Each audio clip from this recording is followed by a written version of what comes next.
रामराम मंडळी मराठी आपल्या कट्ट्यावर हार्दिक स्वागत. आज आपण आलो आहोत बिन दोघातली ही तुटेना ह्या सेटवर आलो आहोत. पण एक खास व्यक्ती भेटायला आलो आहोत, ती म्हणजे किशोरी वाडकर समोरची काकू काकू. मल्लिका राजवाडे. काकू म्हटल्यावर कसं असतं, एक ट्युनिंग असतं. काय सांगा बापू, काय विशेष काय आहे? म्हणजे विशेष संक्रांतीचा कार्यक्रम आहे आज इथे, आणि आम्ही तो संक्रांत कशी साजरी करायची हे सगळं ठरवतोय. पण स्वानंदीच्या आयुष्यावर संक्रांत येईल का नाही हे आपण बघूया. की नक्की ही संक्रांत कोणावरती घडणार? नाही, तसं सगळा आनंदी आनंदच आहे, म्हणजे सगळं आनंदाचंच वातावरण आहे. पण मला माहित नाही, माझ्या डोक्यात कधी कधी किडे येतात, म्हणजे मल्लिकाच्या डोक्यात कधी कधी किडे येतात ना. त्यामुळे ही मल्लिका काहीतरी गेम चेंजर आहे, गेम चेंज करू शकते. ते ते तर आम्ही बघत आलो, लग्नापासून ते सगळं बघत आलेलो आहे, ते आतापर्यंत दिसतच आहे. पण पुढे कसं काय तुमचे कसे असतात ते काय थोडक्यात काय सांगणार का? थोडक्यात कसं काय असतं? पुढे म्हणजे बघा, एका आईला आपली पिल्लच सगळ्यात महत्वाची असतात. मग ती कैकई असली तरी भरताला सिंहासन मिळावं म्हणून त्याच्यासाठी ती कैकईचं खरं स्वरूप दाखवते, नाहीतर ती कैकई प्रेमळ असते. तशीच ही एक कैकई आहे, तिला वाटतं राम म्हणजे समर, समरला ते सिंहासन न मिळता माझ्या मुलाला मिळावं, म्हणून ही झटापट सगळी चाललेली आहे तिची. वा वा. किशोरताई, आपला हा वेगळा प्रश्न आहे. आतापर्यंत तुम्ही निरनिराळे तुम्ही भूमिका केल्यात, कॉमेडी केली आहे, असं आईचं हे त्याच्यात वगैरे, पण तुम्ही आता क्राईम पॅटर्न मध्ये पण एक वेगळा मला कारण मी बघितलं आहे. तर त्याच्यामध्ये तुमचा असं काय तुमचा अनुभव कसा आहे इथे, कारण की ह्या सेटवर येणं आणि तिकडे काम करणं तर वेगळं आहे. तर त्याच्यामध्ये तुम्ही काय सांगा थोडक्यात? इथे कसं आहे, आपण इथे सिनेमॅटिक करतो. Yes yes. म्हणजे अशा सिरियल्स मध्ये आपण खूप सिनेमॅटिक वेनी काम करतो.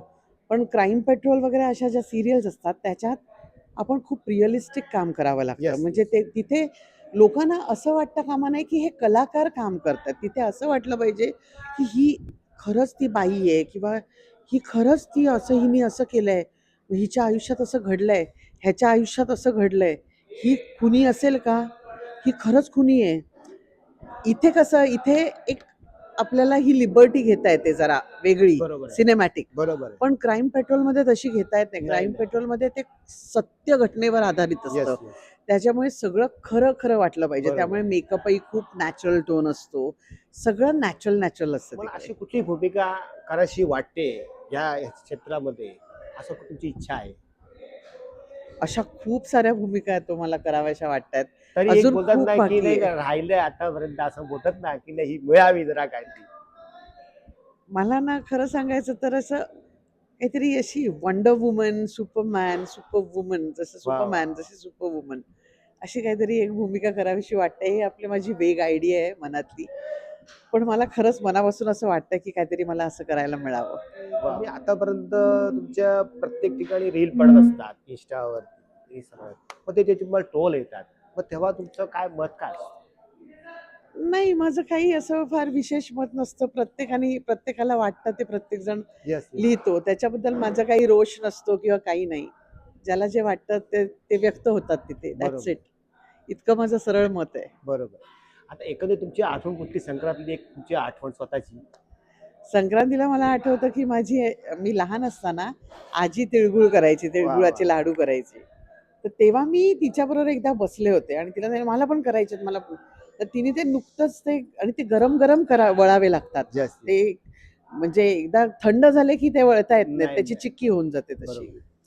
तर ती म्हणाली, "अगं थांब, ते तुला नाही येणार, ते जमणार." आणि मी, "नाही, नाही, मी करते." म्हणून मी हात घातला होता आणि माझा हात चटका बसला होता हाताला. ती एक माझी संक्रांतीची आठवण आहे. पण मग आजीनी मला शिकवलं, की हाताला कसं तूप लावायचं, मग ते कसं घ्यायचं आणि कसं वळायचे. वा वा. तर ती माझी एक आजीची आठवण आहे. आता एकंदरीत सणामध्ये तुमचा आवडता पदार्थ कुठला? माझा आवडता पदार्थ म्हणजे आईस्क्रीम. मला कधीही सांगा, कुठल्याही वेळी सांगा. म्हणजे मी खूप दमून आले घरी, अख्खा दिवस खूप काम करते, रात्री घरी गेले आणि आई म्हणाली, "अगं नाही, जेवण नको, मला नाही जेवण."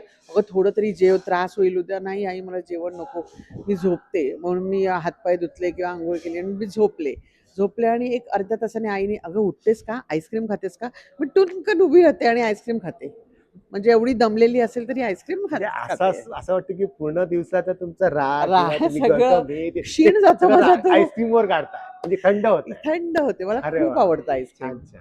आता या आपल्या आवडत्या प्रेक्षकांना तुम्ही काय सांगा, आपलं संक्रांती बोला, या नवीन वर्ष आज आज चालू झालेलं आहे, तुमच्या काय नवीन तुमच्या काय भावना आहेत बाबा, ह्या वर्षामध्ये तुमचं काय नियोजन असणार त्याचं आपल्या प्रेक्षकांना कळून द्या. मी प्रथम म्हणजे प्रेक्षकांना माझ्या खूप साऱ्या शुभेच्छा देते. 2026 माझ्या लाडक्या प्रेक्षकांसाठी खूप आनंदाचं, सुखसमृद्धीचं, आरोग्याचं आणि भरभराटीचं जाऊ देत. आणि त्यांना हे सांगते, तिळगुळ घ्या आणि गोड-गोड बोला. आयुष्यभर गोड राहा, सगळ्यांशी गोड वागा, सगळ्यांना सुखी ठेवा, असं मी देवबाप्पाला सांगते. तसं तुम्हीही आपल्या सहकार्यांना किंवा आपल्या फॅमिलीला सुखात ठेवा, सुखात नांदा, आनंद साजरा करा.